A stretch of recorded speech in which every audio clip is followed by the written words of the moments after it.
Good morning, Shravani.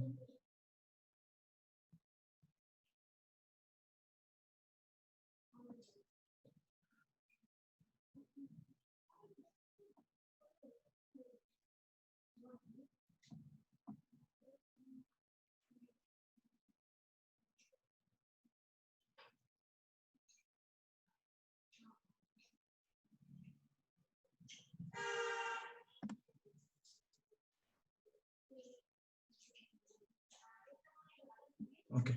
So, good morning, everyone. Siddhija, good morning. Last class, we did about magnetic force between two parallel current carrying wires. Okay, two parallel current carrying wires.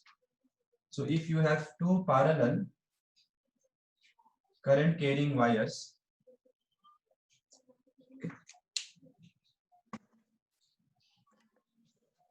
two parallel current carrying wires,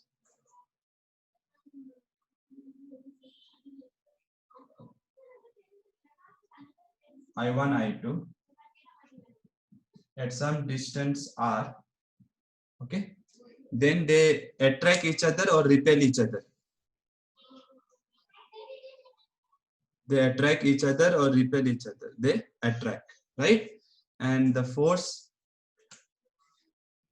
on some length of this wire is given by mu naught I1 I2 by 2 pi r, okay, into L.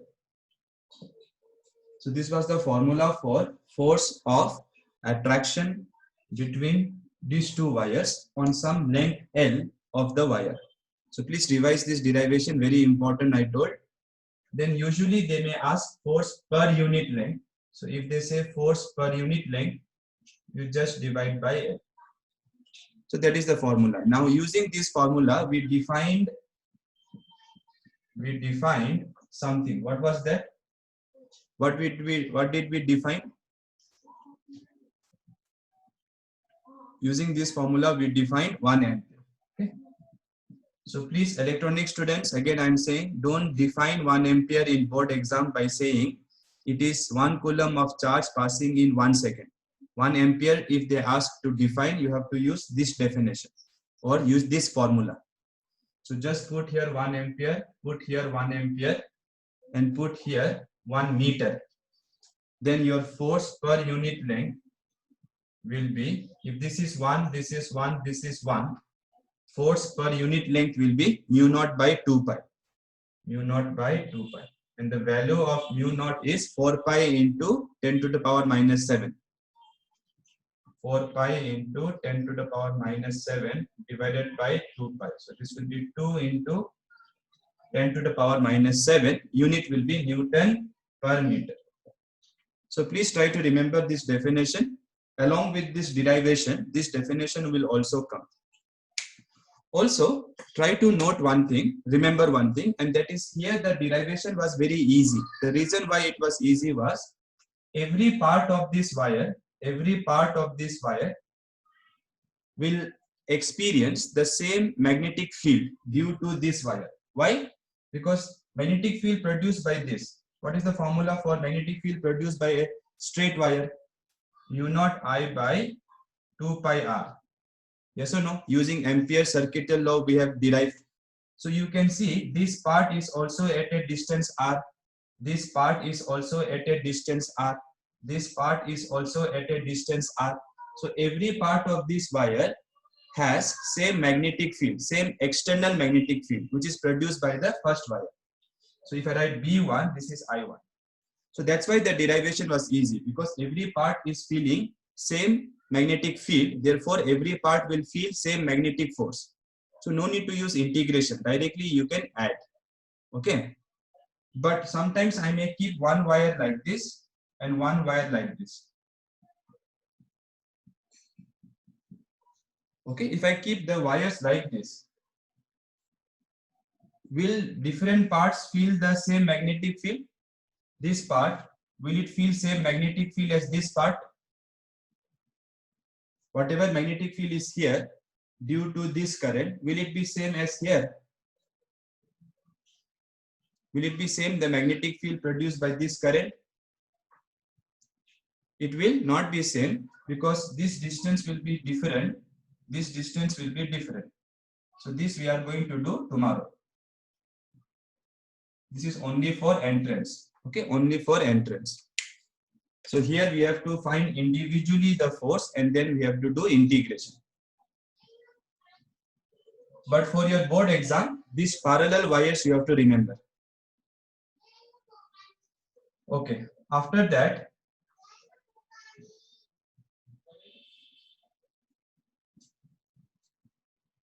today we have to complete this chapter if possible. So the second thing we have to discuss today for board syllabus again is magnetic dipole moment. Magnetic dipole moment of a revolving electron. Of a revolving electron. As an example, you can think in hydrogen atom. So in hydrogen atom, you know there is a nucleus which is proton, and electron is revolving around the proton. So for that electron, we want to find magnetic dipole moment and some few other things also we will study. If this question comes again, it will be for 3 marks. So let us start the derivation. So imagine this is the circular path. This is the path, okay? It is not a wire. It is not a wire in which electrons are moving. Only one electron is moving. One electron is moving and its velocity will be always along the tangent V, which is perpendicular to the radius R. Right? So this is the velocity of the electron. Magnitude of velocity is called speed. So this is the speed of the electron and the charge is minus E. Now since electron is moving, there will be some current. And last class I told you how to find the current. It will be the charge, the magnitude of the charge divided by time period. Because in one time period, one electron will pass through any cross section. So if you imagine a cross section here, one electron will pass in one time period. So in one time period, this much charge will pass. So current will be charge divided by time. Charge is E, time period is, distance is 2 pi r divided by speed. Then you can take speed outside. Not outside, sorry, numerator. So this will be the current, okay? Now, what was the definition of magnetic dipole moment? Magnetic dipole moment definition is magnitude only I will calculate is equal to current times area. Current times area. Which area? Area enclosed by the loop. This area, okay? So current is EV by 2 pi r. Area is pi r square. So you can see pi will cancel. 1 r will cancel. So finally the magnetic moment, sometimes we say magnetic moment also directly. So magnetic moment associated with the revolving electron is equal to EVR by 2. EVR by 2. Okay, students. So up to here, if you write 3 marks, you will get. Of course, you have to write the meaning. You have to write here current due to revolving electron like that. You have to write capital T is time period. You have to write A is the area of this circle, okay, or current loop. So all those things you have to mention in exam. Done?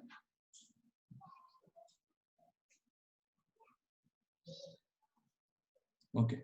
So this is the formula for magnetic moment of a revolving electron. Now we want to write this in terms of angular momentum. Okay. So we will try to write this formula. So magnetic moment magnetic moment in terms of angular momentum.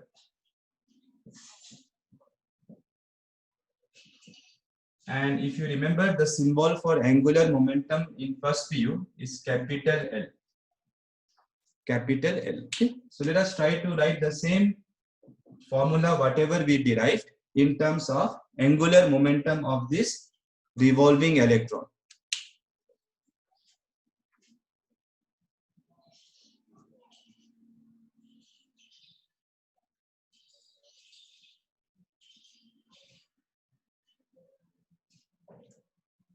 So the formula that we derived is M equals to EVR by 2.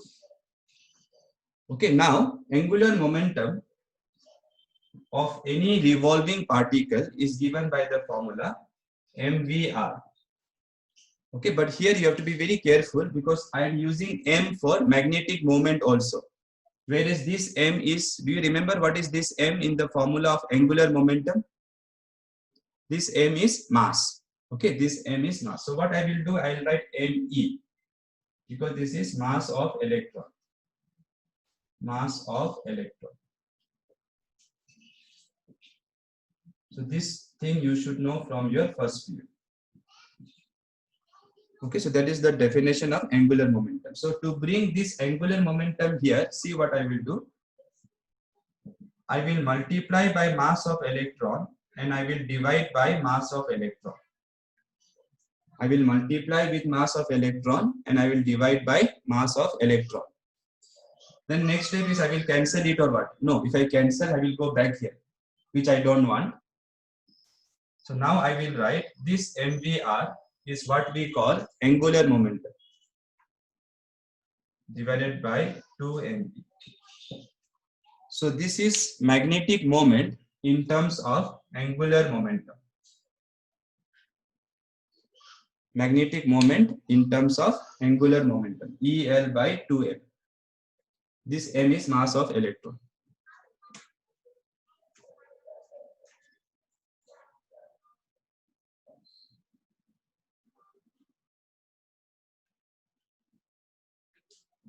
Something very interesting ratio will come if you divide magnetic moment by angular momentum of this revolving electron.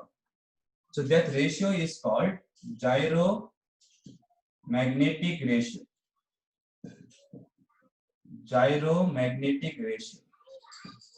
Gyro word means precision. Precision means a kind of rotation only. Those who have played with tops. Okay. So usually we will tie string like this and then we'll throw it like this. So on the ground it will spin. So that is also called gyroscope. Okay. So when things rotate, this word gyro will be used. So here it is gyro, it is rotating. Angular momentum is there means it is gyrating, and there is magnetic moment also. So it is gyromagnetic ratio. So this we write the symbol G, small g, and the formula for that, definition for that is simple. It is the ratio of magnetic moment by angular momentum. Let me write names also. Magnetic moment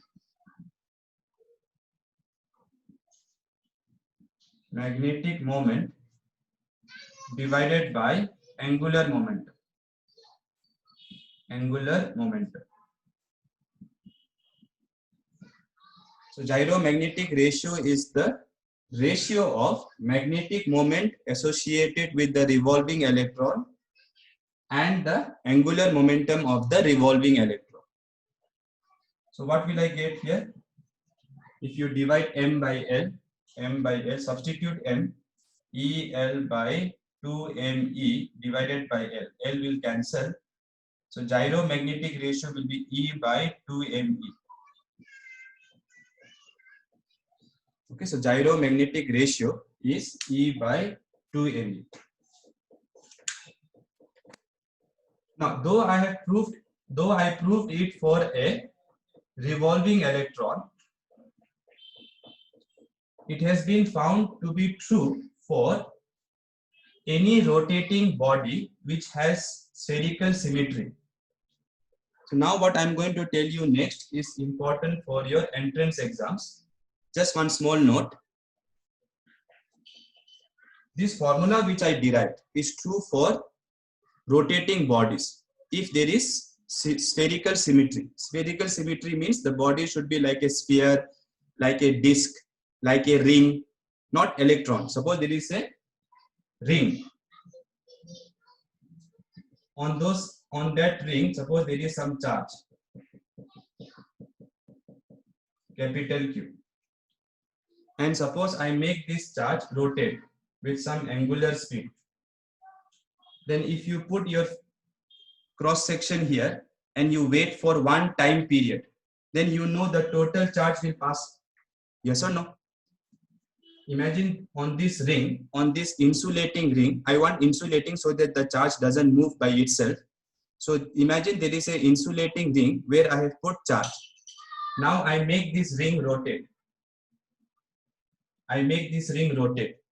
Now, if I put my hands here, then in one time period, how much charge will pass? All the charge will pass. Agree or not? Or you want more explanation? See, the whole thing is rotating. So if I put any cross section here, any cross section imaginary like this, then how much charge is passing through this cross section in one time period? The whole charge is passing. So for this, what will be current? Same thing. Total charge by time period. Total charge by time period. Then you can find the magnetic moment. Then you can find the angular momentum. Then you can take the ratio. If you do that, you are going to get the same result. So general formula is for rotating spherical bodies, for rotating charged bodies,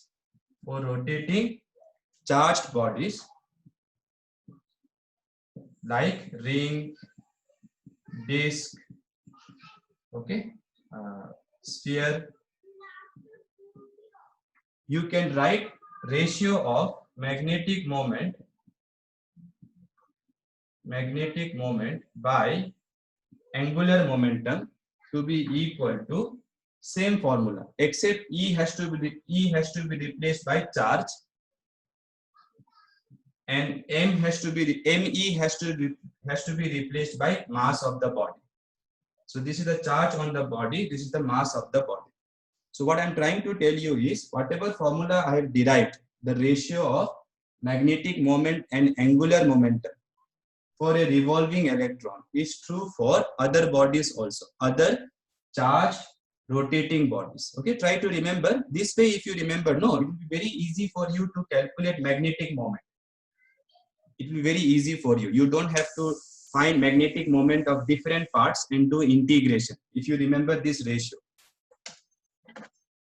Because L can be found easily. How do I find L for a rotating body? I into omega. And this I is moment of inertia.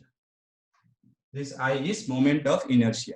And you know for a ring, it is for a ring, it is mr square. For a disc, it is mr square by 2. For a solid sphere, it is 2 by 5 mr square. So you can calculate angular momentum, substitute here, cross multiply. Directly you can calculate magnetic moment. No need to do all integration unnecessarily. So this part is for entrance only. Write down. Am I audible? Yeah. So in one time period, the total charge will pass, right? That is obvious.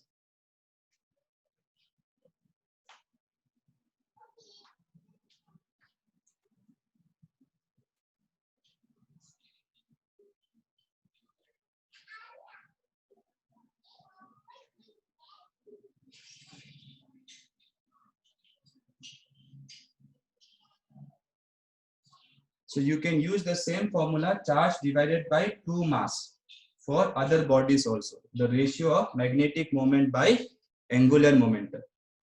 And angular momentum can be found from this formula for first PU, System of Particles chapter.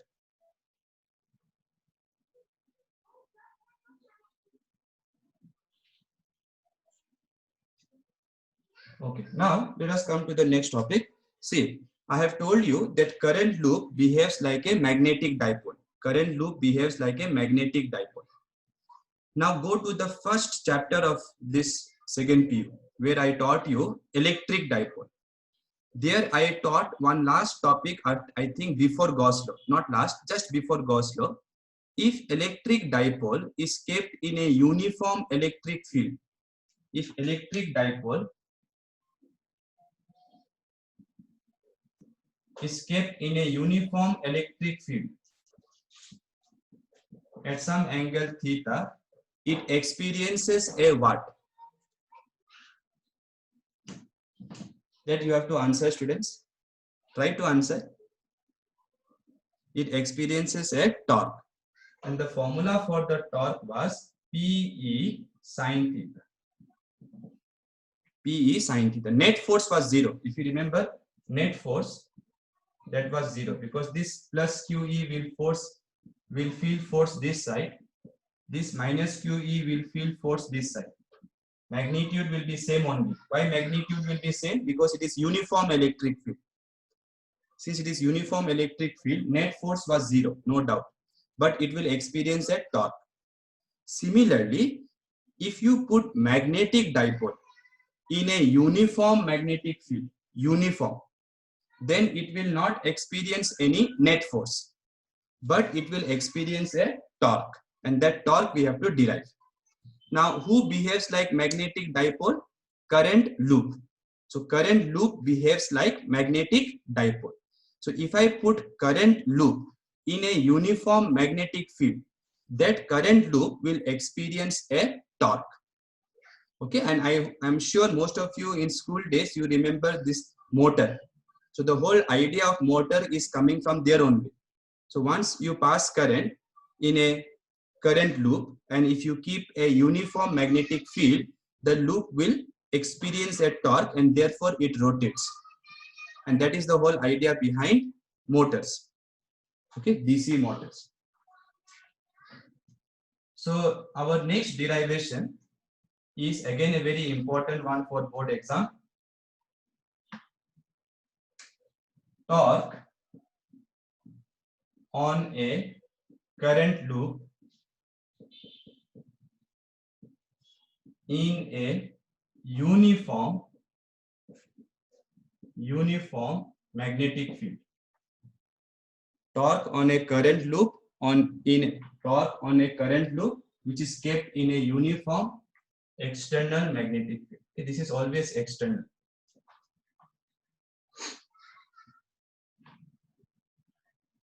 You already know what kind of formula you expect. For electric dipole, what was the formula? PE sine theta. Right? So now what formula do you expect? This is electric dipole moment. So now we expect magnetic dipole moment. Magnetic dipole moment. Now we expect in place of electric field, magnetic field. In place of electric field, we expect magnetic field and sine theta. Theta will be theta only. So this formula we have to derive. Already we know what formula we have to derive. So let us say I have a current loop, okay, like this. Diagram is important, okay. Some 3D feeling you have to give. This is my current loop, okay. So if I try to show you, I don't have any, yeah, think of this mobile phone only. So I'm keeping it something like this, okay. Not perfectly like this, okay? At some angle, not like this, okay, like at some angle. And I apply a uniform magnetic field.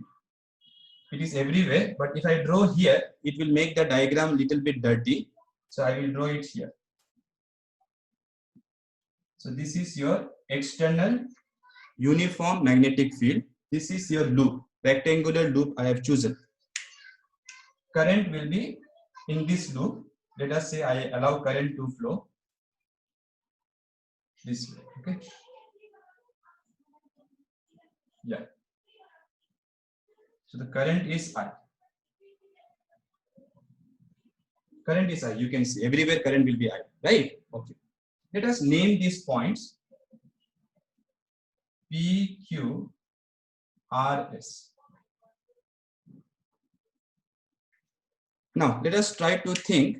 You already know straight conductor in a external magnetic field experiences a force given by the formula I L cross B.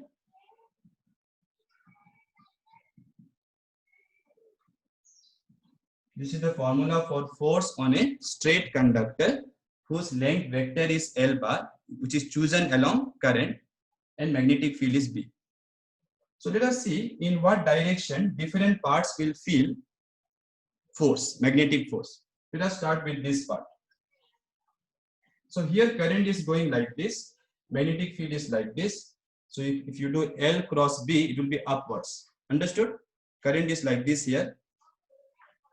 Okay, like this. Magnetic field is like this. So L cross B, it will be upwards. So magnetic force on this will be upward. Okay, this is the force on which part? SR. Similarly, here current here is opposite to this. Current here is opposite to this. Magnetic field is uniform. So can you tell me where will be the force? If one of the finger is reversed, last class also I had told, keeping magnetic field same, if you reverse the current, force will also reverse. Force right now is up. No, right now force is up. If you reverse the current, force will also reverse if you keep magnetic field same. So where will this part feel force? If this part is feeling force upwards, where will this part feel force? It will feel downwards. This is force on PQ. Okay, so these two forces, the forces on SR and PQ cancel out, and they don't contribute in torque. First of all, they are equal and opposite because this length is same, angle is also same, magnetic field is also same. So current is same, length is same, magnetic field is same, angle is also same. So it is very clear that these two forces are equal in magnitude. They are opposite in direction. So they will cancel out, no doubt. Also, they will not contribute in torque. Why they will not contribute in torque? Because these two parts are feeling force like this. Like this. One is up, one is down in the same line. So will this rotate the body? Will this rotate my mobile phone? Will these forces rotate my mobile phone? No, it will not rotate my mobile phone. So these two forces are acting in the same line. Every part, okay, every part, for every part here, these two forces will be like this. For this part, it will be like this. So these two forces are not going to produce any torque also because they are acting like this. If you want to turn your car, you don't do like this, no, in the steering. If you do like this, your car will not turn only. So these two forces will cancel out, that we know. Also, they don't contribute in torque. Okay, so they are useless in a way. But force is acting, remember. It's not like force is not acting on the parts. It is acting, but it cancels out. Now let us look at these two parts. Here you have to be careful. For this part, current is going up. Current is up. For this part, current is up. Magnetic force is here. So it will be L cross B into the board. Right? Into the board. So this will feel a force into the board. Okay, it's difficult to show. So you can show like this. So this is the force on PR. PR. Okay, it will be into the board. Okay, inside the board. Clear? You can use this rule also. Magnetic field is here, current is up. Magnetic field is here, current is up. So force will be inside. So this part will feel force inside. This part. So if this is my mobile, this part will feel force inside. Now look here. This current is opposite to this current. So this will feel force where? Outwards. That will be force on SP. Force on SP. Right? Diagram should be neat, students. So try to draw a big diagram so that easily you can show. Again, if you look the direction, one is inside, one is outside. So direction is still opposite. See, this is east means this is west. If this is north, this is south. So total force is 0, no doubt. So the forces on QR and SP cancel out, no doubt. They also will cancel out, but they will produce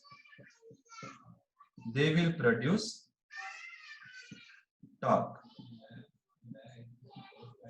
But they will produce torque because these two are acting not in the same line. So one is pushing the wire this side, one is pushing it this side. So the whole thing will rotate like this.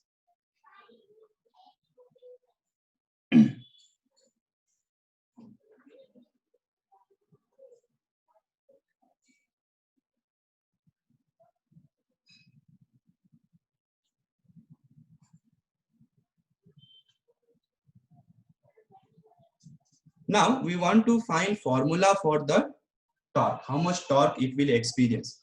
For that, we need a more easy picture. This picture is fine, but we need more simplified picture. So we will look the diagram from the top. So from the top, if I see, it will be more clear. Okay. Before that, let us say this length is L and this length is B. So L is the length of the rectangular loop. B is the breadth of the rectangular loop. Okay. So SP is, sorry, L. So SP equals to L. SR equals to B. So length and breadth I am just mentioning. Now if I see from the top, I will see only this part, right?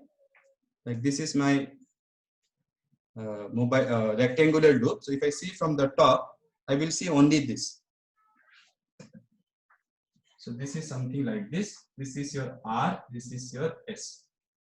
Now this side means this part, right? RQ. RQ is feeling, oh, I wrote here PR. This should be RQ. Sorry, students. This is the force on this part. No, so it should be RQ. Forces on QR is fine. QR or RQ, that doesn't matter. Now it is okay. I will give you some time to draw the diagram.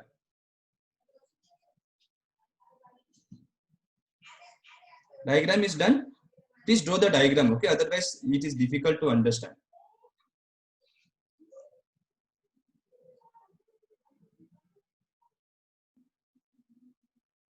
Okay. So now, when I look from the top, I see this part SP, and I see this wire, which is this one, feeling into force, right? So there will be a force like this. If I see from here, this will be into, no? So this, let me use another color. So this part will feel a force here, which is your FRQ. And this part will feel a force here, outward.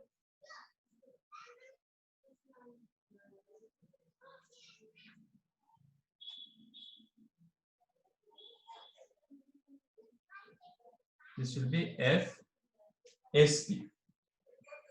Right? Only those two are producing torque. Now, where is the magnetic dipole moment? For current loop, I hope all of you remember, if this is your current loop, if current is going like this, magnetic dipole moment is same as area vector. And if current is flowing like this, it will be outward. So this is your magnetic dipole moment. If I keep the loop like this. If I keep the loop like this, it will be here. If I keep the loop like this, it will be here. If I keep the loop like this, it will be here. Okay. So this is my loop, right? This is my loop. From top, I'm saying from top. So magnetic dipole moment will be perpendicular to this loop. So here it has to be shown perpendicular. So this is the direction of magnetic dipole moment. Everybody understood? So this is the loop. This is the loop. Current is going like this. So magnetic dipole moment should be perpendicular to the loop. Magnetic dipole moment is perpendicular to the loop. Already yesterday at the last part also I have explained. Okay, fine. Now this length is B or L. This length is B or L. Small b or small l. It is B. This is B. Okay. This length is B. Now how to find torque? You already know how to find torque. This is couple. So how to find torque due to couple? Just extend the forces and find this R perpendicular. Okay, so let me call this T. Now magnetic field is this side. So this is the direction of magnetic field everywhere. Okay.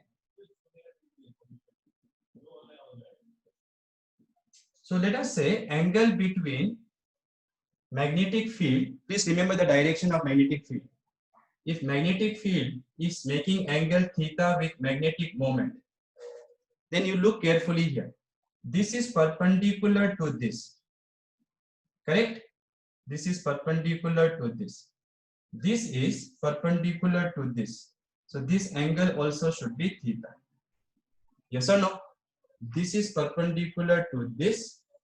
This is perpendicular to this. This is perpendicular to this. So these two lines are perpendicular to these two lines. So angles must be same. At least 1000 times I have told. If two lines are perpendicular to another two lines, angle must be same. So that angle is important so that we can find this distance. Okay, so the torque now in magnitude, the torque in magnitude will be what?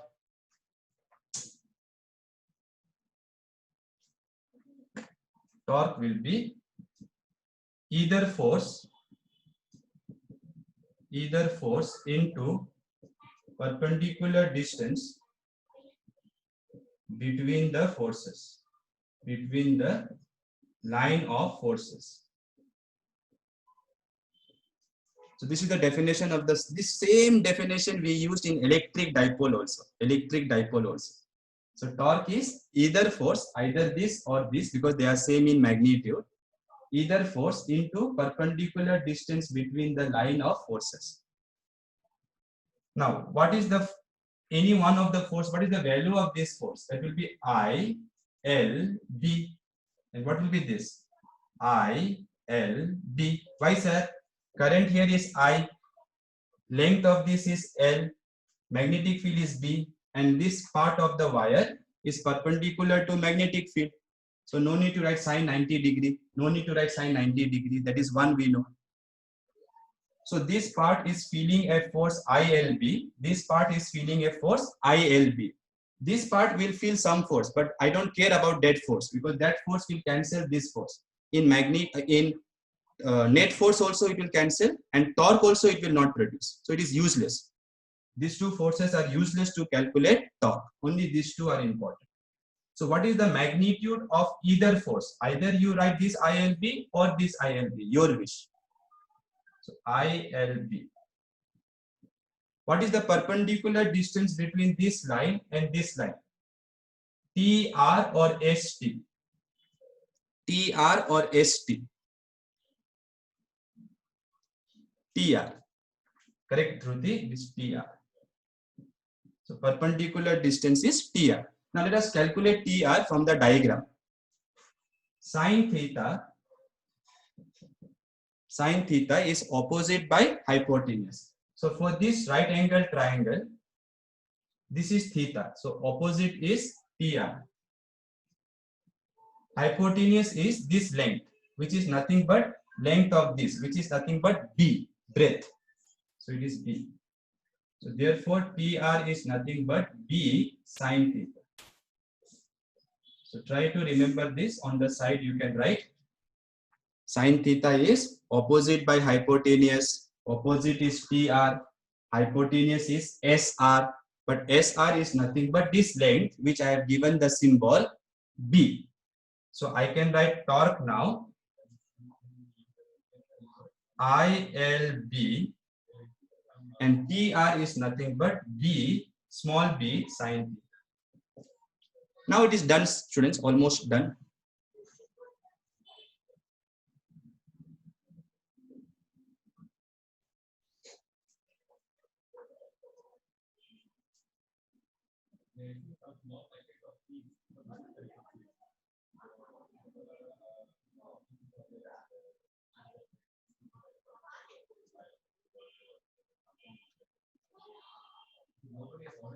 So what is the formula for torque we created?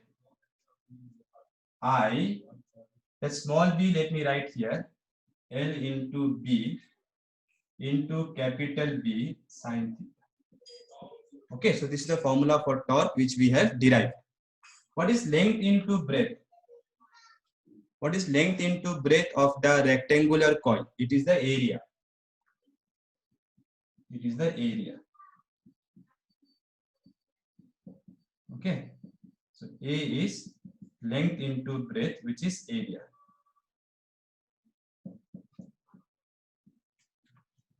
What is current into area? Current into area defined as magnetic dipole moment. So MB sine theta.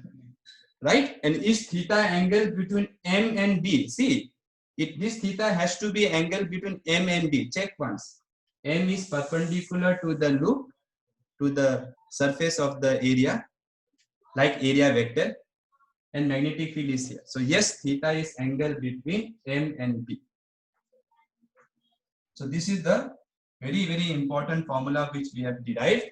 In vector form, if you want to write, since there is sine theta, you can write this as torque vector equals to M vector cross B vector.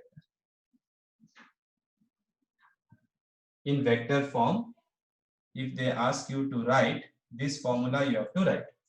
So again, to find the direction of torque, what you have to do? M cross B. So M cross B. So M cross B means rotation will be like this, torque will be this side. So if torque is here, no, it means rotation will be this way. If it starts from zero speed. So if you just put the rectangular coil and leave it, it will rotate like this. So don't check about direction of torque. That is not so important. Check M cross B. So wherever is M cross B, okay, M cross B, rotation will be that way. So wherever M cross B is going, rotation will be that way.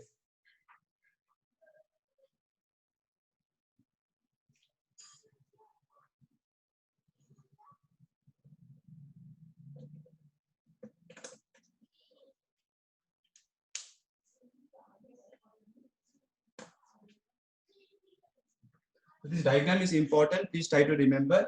I saw the whole loop from the top so that it will be easier to find the torque.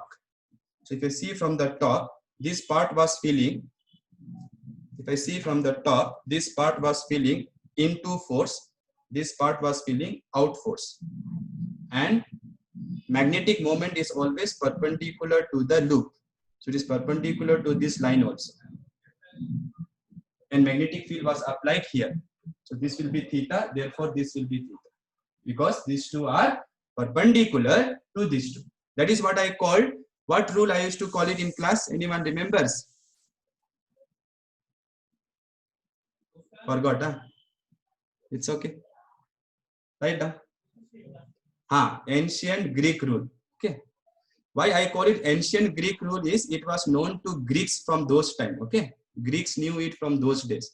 That if two lines is perpendicular, angle between two lines, those two lines and perpendicular lines will be same. Okay.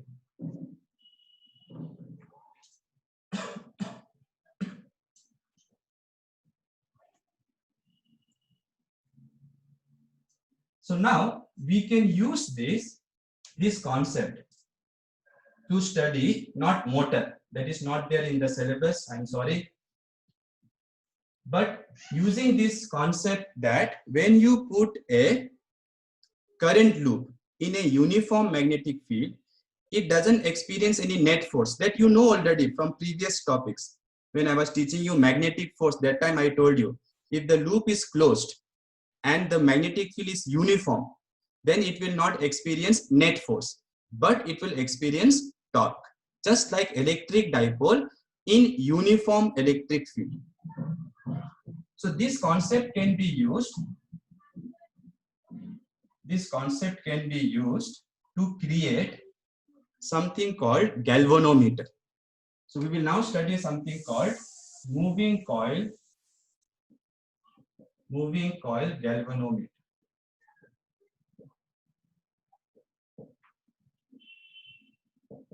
Moving coil galvanometer. Okay, so initially some questions will come in your mind when I'm teaching it. Don't worry, at the end I will explain. Few here and there some small question may come. It will be explained. So entire thing will be explained. Do not worry, but just keep listening. So this is basically an instrument to detect and measure current. Of course, you can measure current also. So what the main part is this: there will be a cylindrical soft iron core. So there will be a cylindrical soft iron core. That is the first thing to understand. Okay, now soft iron, when I say, it will be actually studied in the next topic, which is magnetism and matter. Matlab how magnetic field affects matter. Till now, if you see, all the magnetic field we have done in vacuum, mu naught we have used, permeability of vacuum. But in medium, you will learn about this soft iron and other things. But one thing I will tell you now only, that some students think that no, soft iron means, sir, what does it mean that when it will fall on my head, I will feel some spongy feeling like that? No, soft iron, if you hold, it will be like any kind of iron. Hardness will be same only. Then why it is called soft iron is because if you apply magnetic field, the way soft iron will change the magnetic field inside it is different from the other material, other iron. So that is the reason why we call it soft iron first. And second, it allows more magnetic field lines to pass. What do I mean, sir? Look here. This I will teach in next topic, but next chapter. But just for your understanding, imagine this is a uniform magnetic field in vacuum. Now, if I put a soft iron object, then the magnetic field line changes. It becomes something like this. So same magnetic field line becomes like this. Matlab, the medium allows more magnetic field lines to pass. You can clearly see if I consider the same space here, same space, same region here, only one line was passing. Now 3 lines are passing, which means magnetic field here will be stronger or weaker. Magnetic field here will be stronger than here, or it will be weaker than here. Properties of electric field lines, you remember, right? Yes. So it will be stronger. So that is the whole idea of using soft iron core. It increases the magnetic field inside. And why we want to increase magnetic field? As I told, just wait for some time, answers will come. Sometimes when you watch a suspenseful movie or something, you cannot ask in the beginning only, who killed that person, only then I will watch the movie, like that you cannot say. Sometimes you have to wait for the story to develop, and then answers will come itself. Okay, so what is the main thing? Here is a soft iron core cylinder. Then what we do, we wound or we wrap wires around it like this, rectangular shape. Okay, are you understanding? This is the cylinder. So like this, like this, like this, like this, like this. So there will be some end turns we will do very close to each other. Okay, so something like this. Okay, we'll come from back side, then we'll come here like this. Very closely wound wires. Okay, then one terminal will be here, one terminal will be here. Those two will be connected through some screw on the outside body, and then you connect your circuit here. So the current will go like this, will go up like this, like this, like this, and then come out from here. Okay, so that is the whole idea. However, in NCERT, they have not shown you from the side view. They have shown from the top view. So they will show only this circle. Okay, so if this is the cylinder, the diagram is not shown this way. The diagram is shown this way. So this way I will be showing you. Okay, students? Fine. That will be easier actually.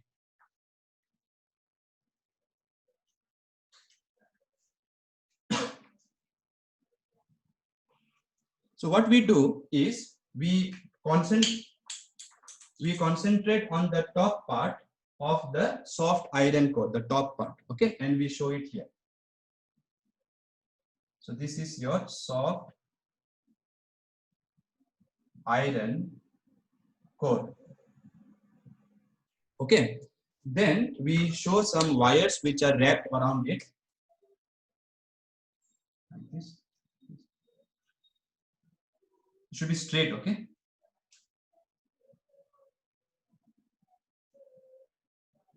Two will be enough. Imagine many are there inside, okay? Many are there. N turns are there. And then we keep this in between two concave poles. Okay, these are concave poles. Concave poles of magnet. So one will be north, one will be south. Again, why we are using concave poles? Answer will come. So far, wait. Now, the reason why we use concave poles is we want a radial magnetic field. So concave poles will produce radial magnetic field. Radial magnetic field. Why we want radial? As we teach, you will come to know. So we want radial magnetic field. Matlab, we don't want magnetic field which is exactly like this. We want radial. So the direction of the magnetic field lines will be something like this.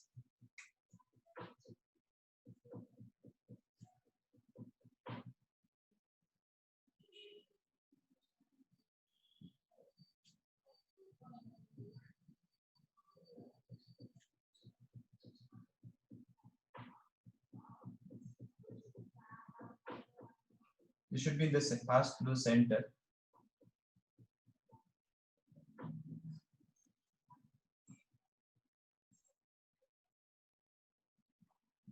Okay, so many will be there. Again, I cannot show you all of them.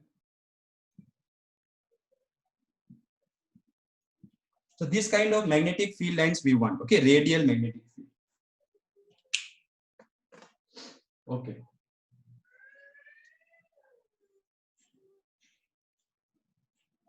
Then there will be a pivot here.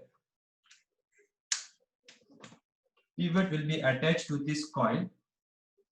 And then a spring will go like this. So this is a spring. You may have seen in some machinery, they will use these coiled springs. Okay. And then a pointer will be here. This is the pointer. Okay. And the marking will be on top of this. This will be the marking.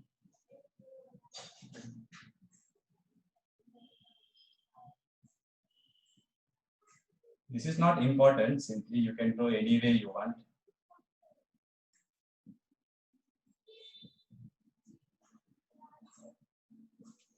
So something like this. Okay, so this is how your construction will look like. Now we use radial magnetic field. Remember one thing, and we use soft iron core. Soft iron core, radial magnetic field. Why? It will be explained. Don't worry. Okay, let me give you some time now to practice the diagram. So don't forget this black color. That is the coil. That is your rectangular coil. From top, when I see, you see only these lines.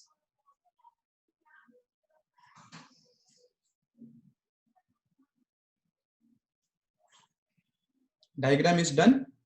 Theory we have to discuss.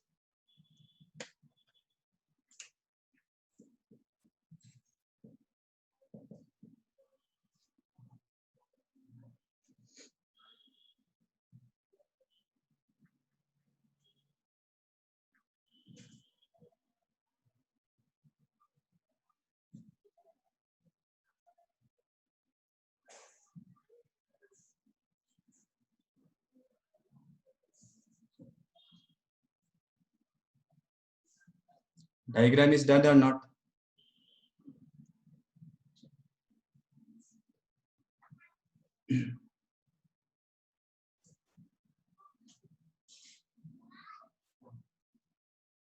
Okay.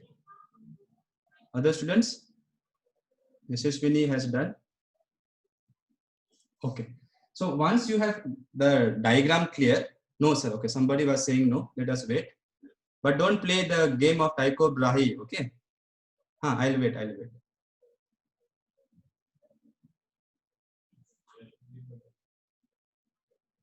In book also it is there actually, but better to practice in real time only. So I was yesterday, as others will draw, others can, those who have finished, you can listen. Yesterday I was thinking about, how much syllabus is still there, including MCQs, and whether we will be able to complete or not. Then I was thinking that we have enough time, including MCQs, we will be able to finish it on time. I've seen that in some colleges, they have reached up to Faraday's law. But then, students, I am doing everything in the EPL plus NEET plus JE, okay? Fridays, I'm doing little JE advance also. So it will take time, because better to do everything now only. Then if you keep MCQ pending for later, then when NEET exams will be coming nearby, or CET exams or JE exams, you will struggle a lot. And it is very difficult to complete theory now and do after 6 months MCQs. Okay, so let us discuss now. So what is the whole idea? How are we going to measure current? See, the whole idea is to somehow I should be able to measure current. Understood or not? So theory is this. If current I is made to flow, is made to pass through the coil, if current I is made to pass through the coil, we all know it will experience a torque because there is a magnetic field. For this small part, you can assume it is almost constant. Okay, I know it is not exactly constant, almost. So we can write the deflecting torque. The deflecting torque. Why am I calling it deflecting torque? Because this torque will try to deflect the coil. Remember, your coil is like this. So when once current pass, and in this magnetic field, it will experience a torque. Okay, like this. So it will deflect the whole cylinder like this. So the deflecting torque will be tau d. Let me write tau d. What was the formula? mb sine theta. Theta is angle between magnetic dipole moment and magnetic field. Now, what is magnetic moment? Current is I, area is A, let us say. Now, remember, there may be n turns. When I did the derivation, I took only one turn. So what should be magnetic moment now? Current into area for one turn, but there are n turns, so I have to write NIA. NIA. That is your magnetic moment. Okay, into B into sine theta. Now I don't want this sine theta to be sitting here because that will not make my scale linear. What do I mean, sir? Just wait for some time. So I want to remove this sine theta. Now to remove sine theta means you have to make theta 90 degree throughout the deflection. So throughout the deflection, theta should be 90 degree. Now let us understand what was theta. This is your coil. Remember, okay, from top you are seeing. Concentrate on this part. This is your coil and your magnetic moment is perpendicular to the coil. Right? Now imagine magnetic field was uniform like this. Then right now there is some theta. Right? Now if I want theta to be 0, then I have to keep the coil like this. So if the coil is kept like this and I apply magnetic field like this, you can see magnetic field and magnetic moment are parallel. So theta will be, sorry, here I don't want theta to be 0. I want theta to be 90 degree. So if I keep the plane of the coil like this, if I keep the coil like this, then this line will be like this. Area vector will be down. So magnetic moment will be down. If I apply magnetic field like this, okay, then you can see theta is 90. But the moment it will experience torque, it will turn. No, once it turns, theta is no longer 90 now. But I want theta to be always 90 throughout this deflection. So what I do for that is I create this radial magnetic field. Radial magnetic field. Okay. So let me explain here. So if I use radial magnetic field, when the plane of my coil is like this, when my coil is here, initially let us say, imagine my magnetic field line is like this, here. That time my magnetic moment is here, magnetic field is here. So right now it is 90 degree, right? So it will experience a torque. So sine 90 means 1. So maximum torque it will experience. Then it will rotate. Once it rotates, the plane of the coil will be like this. Now my magnetic field, if it is like this only, then you can see theta is not 90 now, because now my magnetic moment will be here. So what I want is, once it turns, I want magnetic field to be this way. This way. So that magnetic field and the plane of the coil, magnetic field and the plane of the coil should be parallel. If they are parallel, then magnetic moment will be always 90 degree with magnetic field. Magnetic moment will be always 90 degree with magnetic field. So that is the whole reason why we are using radial magnetic field. So the idea why we are using magnetic field like this. Okay, here it is like this. So if it turns this way, then also it will be parallel to the magnetic field line. So if it is parallel, if the plane is parallel to magnetic field, magnetic moment will be perpendicular to magnetic field. Yeah, I will explain once more. First, you have to understand where is magnetic moment. Okay, magnetic moment is perpendicular to the plane of the loop. So if this is the plane of the loop, current loop, magnetic moment is here. Okay, that is the point. So that is the first thing you have to remember. If you don't remember that, then no matter how many times I explain, nothing will happen. So you have to remember the way I define. If current is going like this, magnetic moment is like this. Okay, so it is perpendicular to the plane of the loop. Now, when the plane is here, when my plane is here, like this, plane is this, which is top view. No, from here I'm seeing, from top I'm seeing. So when the plane is like this, and that time this magnetic field will be on the coil, this magnetic field. What is the angle between magnetic moment and magnetic field right now? Those who did not understand previously, what is the angle between magnetic moment and magnetic field? Remember, magnetic moment is perpendicular to the loop. So if the loop is like this, current is going like this, magnetic moment will be here. So angle is 90 degree. Very good, Hemant. So this is magnetic moment. So angle is 90 degree. Okay, na? And I want this angle to be always 90 degree. Now you will think, why, sir? That you wait, ma. I told no, I will explain everything. First, I want this angle to be always 90 during this small deflection. The deflection will not be too much, don't worry. Now, when the coil will rotate, and it becomes like this, that time I want again theta to be 90 only. I want theta now also to be 90. That means now here also you want magnetic field this way. So if magnetic field you want this way now, then angle will be what now? What will be angle between magnetic moment and magnetic field here? 90 only. So if you want angle to be always 90, it is important that magnetic field is not, like this. It has to be radial like this. Okay. So this way it should go like this. Here it should go like that. So magnetic field should be like this, like this, like this. So that way only you can make theta always 90 degree. Okay, students. So that is the whole idea. So in exam, what we should write, sir? Should we explain like that? No. For exam, you should write using radial magnetic field. Using radial magnetic field, theta will be 90 degree. during its deflection, remember, no matter where is the coil, during its deflection, theta will be 90 degree. And it will not be too much also, don't worry, because this needle is very long. So even if little bit it will deflect, the pointer will go quite far. Understanding or not? This length is quite large. So even if it deflects little, even if it turns by a small amount, the needle will go by a large amount from here to here. Okay.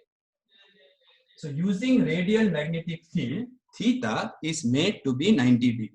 So what will be my deflecting torque? NIAB. Equation 1.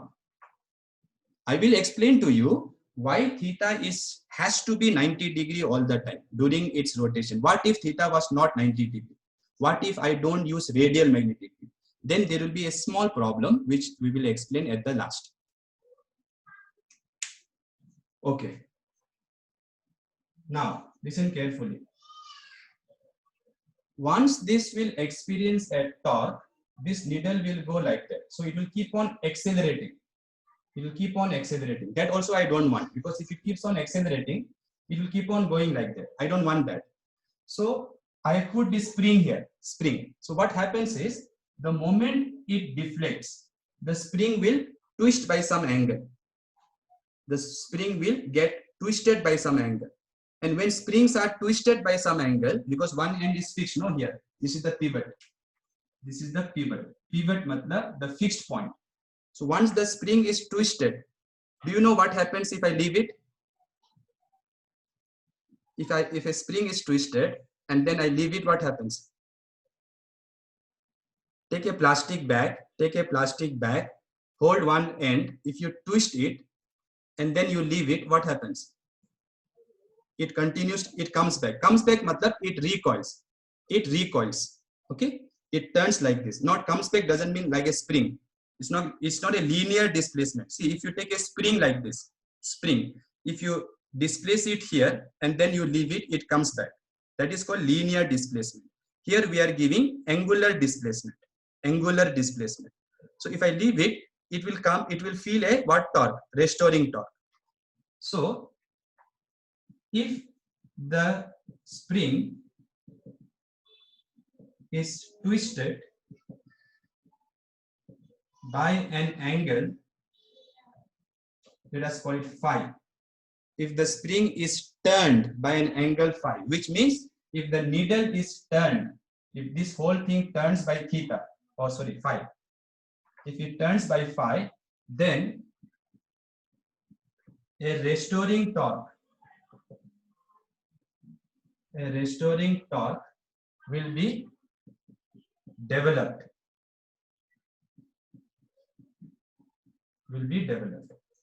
And how to write the formula for restoring torque? Very similar to your spring force.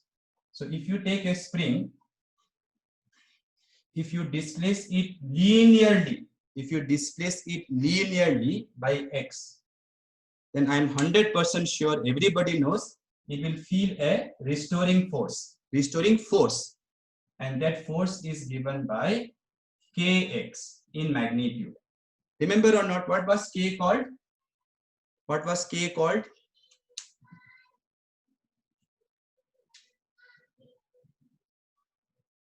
Yeah, spring constant you can say, or you can say force constant, right? Similarly, if you not displace it linearly, but you rotate it by some angle, then it will experience a restoring torque, which will be given by some constant into displacement. But this displacement should be what displacement? Angular displacement. So spring restoring force we write kx. Okay, so the role of linear displacement is played by angular displacement. The role of force here is played by torque, and the role of force constant is now we call torsion constant. So we write C into phi, where C is called torsion constant. You can call it torque constant also, but in books they say torsion constant. In literature we say torsion constant. So this is your equation 2. Okay, let us just revise once. So you see, this is my device. This is my instrument. This is my instrument. Then I pass current I. When current I flows in a magnetic field, it will experience a torque. Torque is given by, where is the formula for torque? Okay, it was mb sine theta. mb sine theta. M is magnetic moment, current into area. If n turns are there, n turns, then n into I into area. B. Then sine theta I removed. Removed matlab I made it 1. How I made sine theta 1? By keeping theta 90 degree. And how I kept theta 90 degree? By using radial magnetic field. Now, because of this torque, which will depend in turn on what? Current. So imagine I am passing 5 amperes current. 5 amperes current. So it will deflect. Once it deflects, if nothing is there to stop it, what will happen? It will keep on going.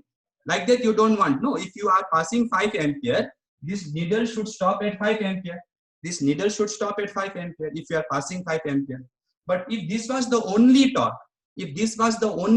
then it will keep on accelerating. Of course, angular acceleration. The theta will keep increasing.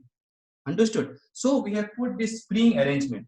So what happens is the moment it experiences this deflecting torque because of this current, then there will be a restoring torque because the spring will twist like this. So it will try to restore it. It will try to go back. As so many of you have told. So there will be a restoring torque, and that restoring torque depends on how much is the angular displacement. Obviously, the more you stretch the spring, the more is the spring force. The more you stretch the spring, the more is the spring force. Similarly, the more is the angular displacement, the more will be the restoring torque. Understood or not? So because of this deflecting torque, it will keep on deflecting. So angle will keep on increasing. As angle will increase, restoring torque will also increase. One day, these two will equal. And when it will equal, the needle actually should continue to move with uniform angular velocity, I know, but there will be some damping forces here. Don't worry, that we will study in eddy current chapter. So basically what I'm trying to say is, because of this deflecting torque, it will twist. Once it will twist, this angle will increase. As this angle will increase, restoring torque will increase. In equilibrium, matlab finally, after the needle will stop. Finally, when the needle will stop, these two will be what? Finally, when the needle will stop in equilibrium, these two will become equal. Matlab, if this is 10, this also should be 10. Okay. I think the diagram is not needed now. Yeah, we don't need the diagram. Of course, the torsion constant will depend on the material of the spring.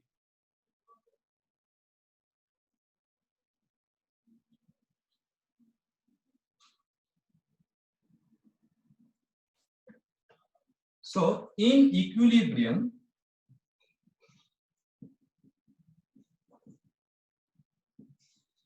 means when the needle will finally stop because of all those damping forces, whatever will be there. Once the needle will stop, that time your deflecting torque must equal your restoring torque, capital RI. Okay, this is your restoring torque. Restoring torque is tau R. What is deflecting torque? NIAB. Remember, sine theta was there, which I made 1 throughout the motion. By using radial magnetic. When it was here, it was here. Magnetic field was here. When it turns like this one will act.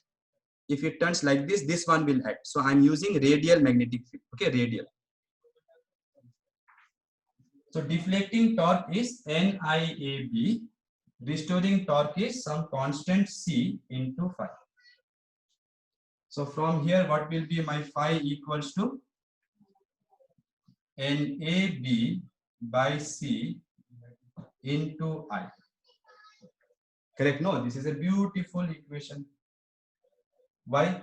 Because see, this quantity is what? Number of turns, constant. Area of the coil, constant. Magnetic field in that small region can be taken constant. Torsion constant is of course constant. So this bracket thing is constant. Since the bracket thing is constant, it means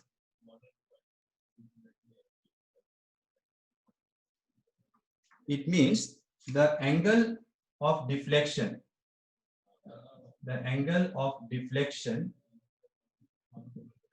of the needle,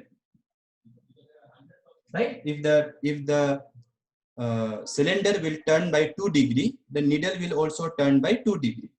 So angle of deflection of the needle phi is directly proportional to the current.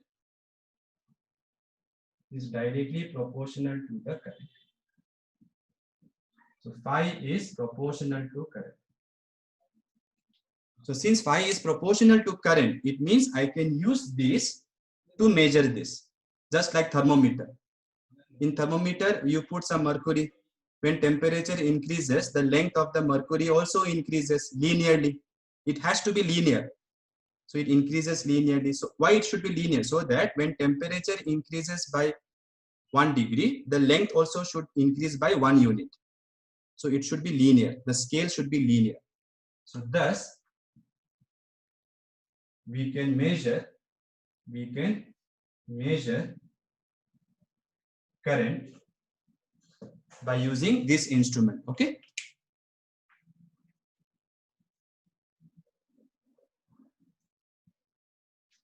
So proportional means, students, I hope all of you understood.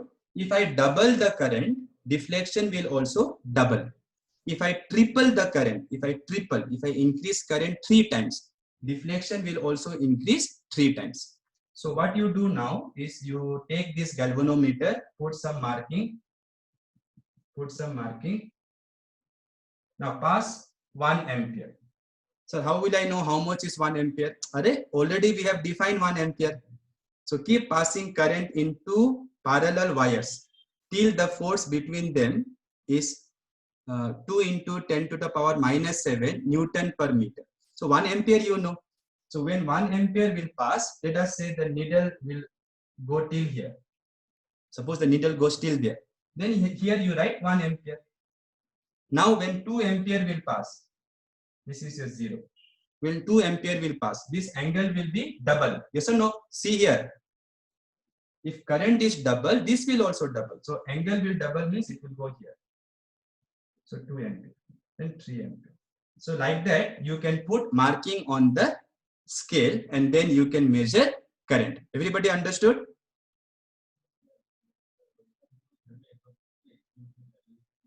Okay, fine. So this is how we measure the current. Okay, this is how we measure current. See students, current cannot be measured directly from the definition. What was the definition of current? Charge by time. How much charge is passing? Ne by time. N is the number of electrons. So we cannot measure current directly from the definition. Who will count how many electrons are passing? Who will count? So it is not possible. So we have to invent another way of measuring current. Such quantities which cannot be measured directly. Now come to the question. Which question? Why theta was made 90 degree all the time?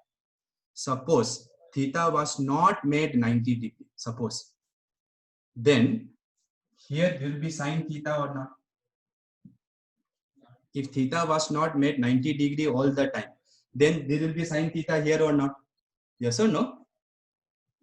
NBA sine theta was there, no? So sine theta will be there. So because of sine theta here, sine theta will be here also. And now you can see this is no longer constant because during the deflection, theta will change. The angle made by the magnetic moment with the magnetic field will change now. So during this deflection, this will change. So if this will change, can I say these two are proportional? Can I say if this quantity in the bracket is changing during the deflection, then can I say these two are constant or what? No, I cannot say it is constant, or it is not proportional. So since it is not proportional, you will not be able to make a linear scale. Matlab, your 1 ampere may be here, your 2 ampere may be here. So it will not be a linear scale. The scale will look very funny. Okay, so that's why we need to keep this sine theta 1. Okay, students, so if somebody asks why we are using concave poles, answer is to get radial magnetic field. If somebody will ask why magnetic field should be radial, so that the plane of the coil is always parallel to magnetic field. If plane is parallel to magnetic field, magnetic moment will be always perpendicular. If they say why you want to do that, then the answer is to make a linear scale. Between current and deflection.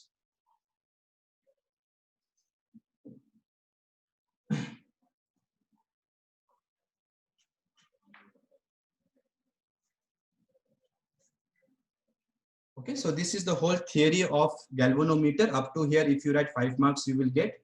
But in this chapter, so many important derivations are there that this derivation has never been asked till now. Okay, because so many other important derivations are there. Yes or no? Parallel wires, magnetic force. Okay, so many things are there. So now look here, Biot-Savart's law, the current loop, right? Now look here. 2 small topics we will do. We will end the class after that. One is called current sensitivity.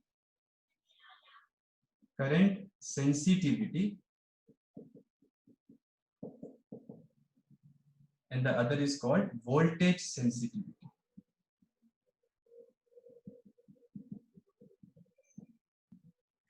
So current sensitivity and voltage sensitivity. So how it is defined? Very simple. Let us give symbol SI. I for current, S for sensitivity.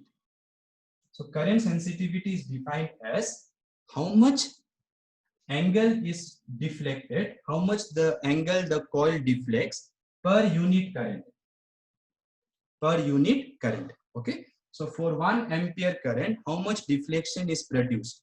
That is called current sensitivity. And it is called sensitivity because if small current can produce large deflection, then I will be able to measure the small current also. So my sensitivity will be more. Sensitivity means you should be able to measure small things also. I think long back I have explained about sensitivity. Okay. So what is current sensitivity? Deflection produced in the galvanometer per unit current. Deflection produced in galvanometer per unit current.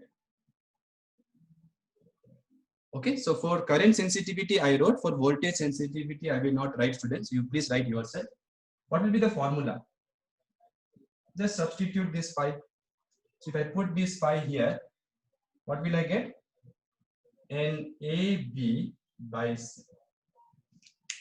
NAB by C. Okay, so remember this, students, please. So if somebody asks how can you increase current sensitivity, of course your galvanometer should be sensitive. You should be able to measure small currents also. So how to make it sensitivity? Increase the number of turns that you can do.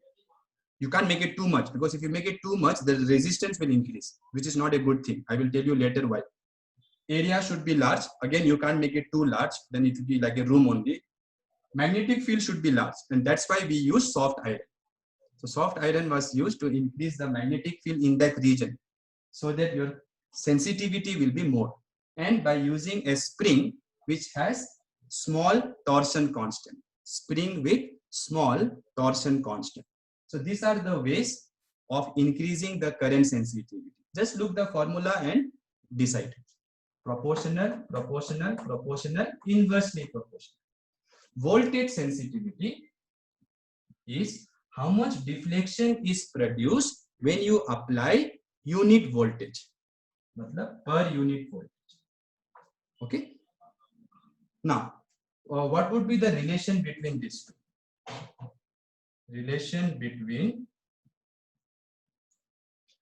current sensitivity and voltage sensitivity.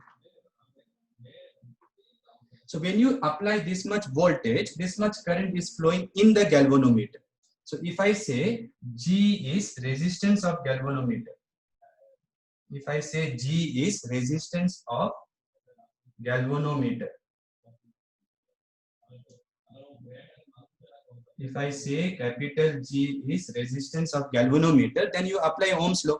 When you apply V voltage to the galvanometer, current I is flowing. So you can write V equals to I into R. Sorry, R is G. Correct? No. Voltage equals to current into resistance. And using this, you can find now relation between current sensitivity and voltage sensitivity. So what will be the relation? Voltage sensitivity is deflection produced per unit voltage.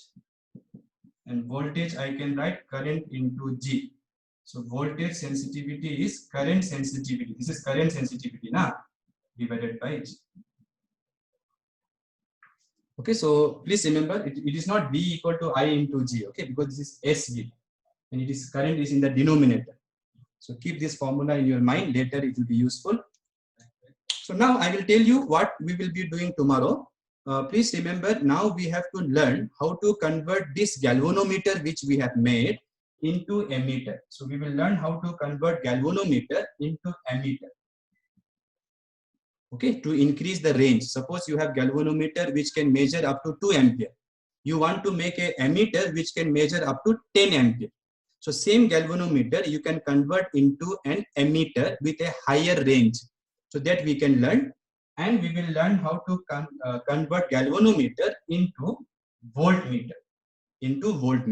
So once these two topics are done, then this chapter will be closed. Thank you.